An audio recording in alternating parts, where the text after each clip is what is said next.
Hey, this is Lotus Comic Express. I'm here with the honor. I am so excited, guys. You have no idea. I'm here with Mr. William Sadler. I've seen him in Bill and Ted's Bogus Journey as the Reaper, to The Mist, to, oh my gosh, like just everything he does is absolutely phenomenal. Just about every movie that's been made in the last 20 or 30 years. Right? So, first I gotta ask, being at Texas Frightmare, have you had a good time this weekend? I've had a great time. Yes, sir. Texas is great. I've shot a lot of movies down here, but I've never done the Texas Frightmare weekend. Okay. And it's been terrific. I mean, the people are great. The crowds are huge. Costumes are astonishing. There's Right. Kiss right over there. Yeah, exactly. I mean, just the people are amazing. You guys look the fans. I know. I love this. I love this. Every time I look up, there's another more amazing. Look at these outfits. It's true, and I mean, the fans are extraordinary. You know, I mean, just walking by all weekend long, how it's been. I mean, Malcolm McDowell has been over here. Malcolm McDowell, I know. And He's sitting right over there. Hugely awesome. If you haven't ever come to the Texas Frightmare weekend, you have to come. You got to check this out. This is when it's just, there's nothing else like it anywhere in the country, I think. It's true. I mean, from President Ellis telling you guys this. Seriously, you got to take this to an account here. I mean, you know. Elvira is here. That's true. Okay. That's true. Well, so getting into your films, what I'd like to ask you, sir, is when you get into the characters like the Reaper and characters like the Mist, right. do you have a process that you go through to actually get into to your character? I do. Most of the time, I think I start with the way the character sounds. Yes, sir. I sort of approach it. Maybe it's because I have a good ear for music. If I can hear the character's rhythms and the character's right. If I can hear the character's voice, I can get lost in that voice. So like with the Reaper, as soon as I start doing the Czechoslovakian accent, everything starts to come out like the Reaper, and the character starts to appear. So Can you do my favorite line, boss? What's that? The one you actually wrote, the one that you actually wrote on Bill and Ted. Oh, the Reaper rap? Yeah, absolutely. You might be a king or a little street sweeper, but sooner or later you dance with the Reaper. Get down with your bad self. That's amazing. So you do it by voice instead of by actual. I do. Yeah. I do. I mean, everybody starts somewhere, and for me, it usually starts with the voice. It'll start with, like with Haywood in Shawshank. It was the sound of his. It was that sound that he. Right. Of that particular country boy, you know that. And as soon as I start doing that, the character starts to appear. That's awesome. And I let the physical follow, the emotional, follow from that. The emotional and the sound. Right. That's really cool. Like if you watch. That's great. If you watch when I do in Bill and Ted, you'll see me do this with my hand, because it's this gesture. I don't know where it came from, but it feels very feminine. Yeah. And the Reaper does it all the time. He's like. But anyway, I guess I come to it through the sounds, through the music. That's really cool. You will sink my battleship. You ever sunk my battleship. I mean, that scene when you're playing the board games with Bill and Ted, I mean, it's just funny because, they're just baffled. The characters are between, like, the Reaper and you. I told you the J's would work, Ted. I tell you, the funny story, that scene, the games, playing the Clue and Twister. Yeah. That sequence was the first shot of the first scene of the first day of filming for me on the show. That's what you were saying. So it was like, how'd that go? I was scared to death. Yeah. I was so nervous. I was like, my heart was going a million miles an hour because I'd never really done the character before. I mean, I did it in the auditions, but we'd never tried out the makeup. I'd never had the whole costume and the shoes and the makeup and everything in it. So the producers even were nervous. Is this going to work? Is this going to work? And we started with that scene. We started with those games. It's like right out of the box. And it's like the best scene. And they were funny. Yeah, it came across funny. Seriously, it really is like one of the best scenes in the whole movie. It worked, and it was funny. And from that moment on, the producers and the director sort of relaxed and went, good, this is going to, this is going to work. So as far as I've heard rumors about Bill and Ted 3. Are you actually going to be involved in the third series? The third actual part of the trilogy? If there is a Bill and Ted 3, I would love to be involved. I've told them that.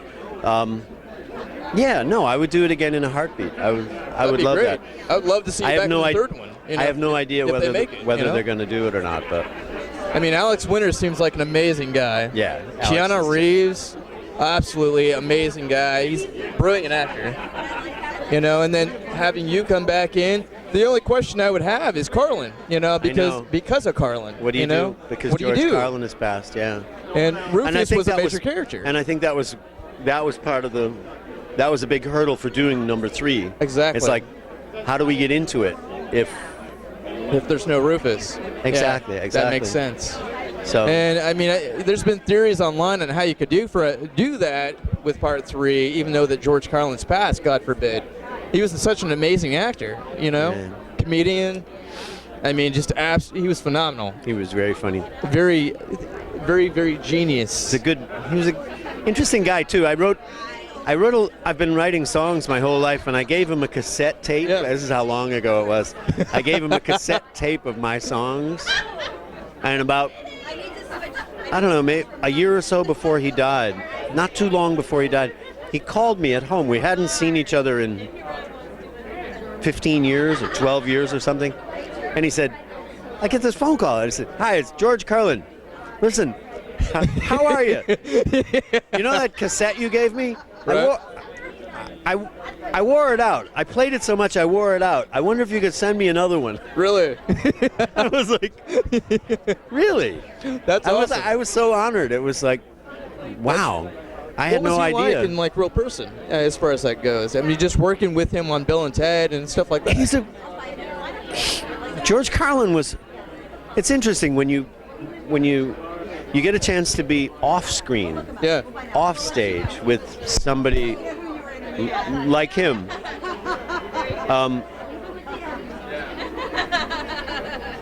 He's still funny. He's thoughtful and he's quiet. Sir. It's just a different energy. He's very nice, very, very smart. Fun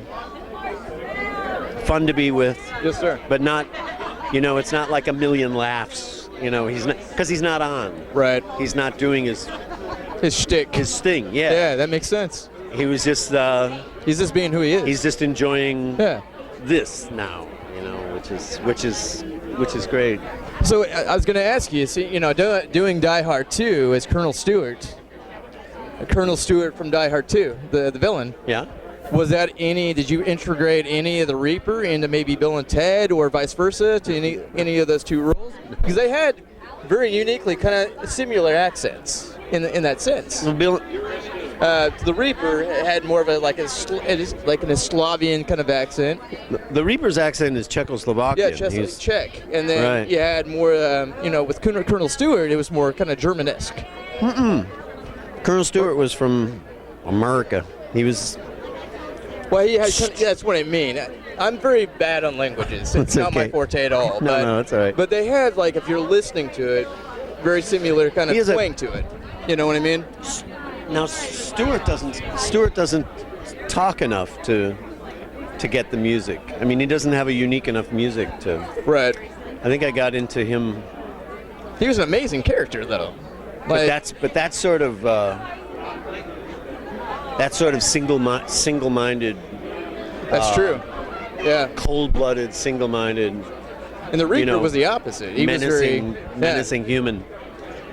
Yeah, it was a very different energy. It was a very light kind of character. Yeah, yeah. You know, and I like the Reaper. He's a likable guy. If you were to like just walk up and want to meet him, you know. That was I think that was the fun of doing the Reaper. Was he starts out as this, you must play, you know, you must challenge me to a game or something. You must challenge me to a duel. He's supposed to be scary at the beginning, and then very quickly it all kind of falls apart, and he's an idiot. And so.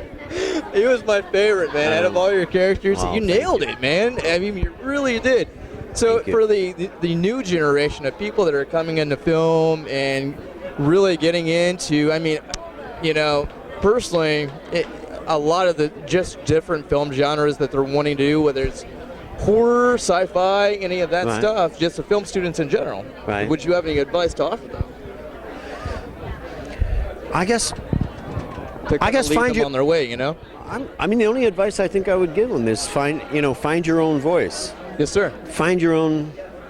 Make your own music, make your own movie.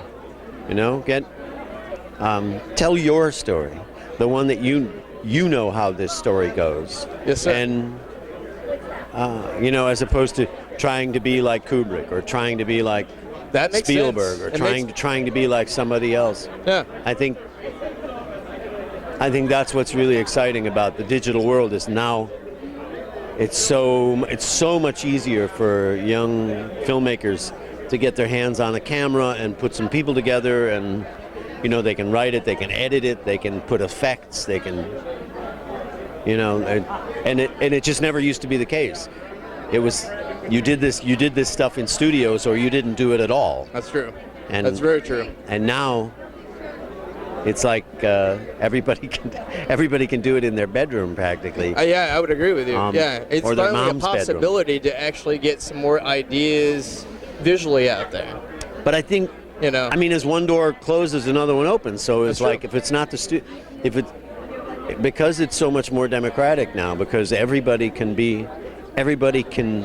do it, or more people can do it.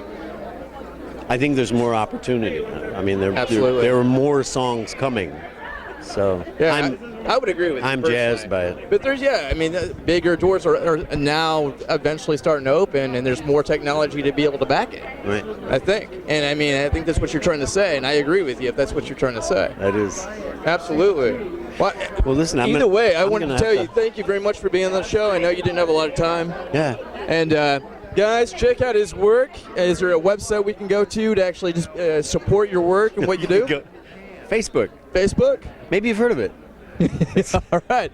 Well, you heard it here first from Mr. Sadler himself. There you go. This is LotusComics.com, and we'll see you here next time. Thank you. Bye-bye. Bye-bye.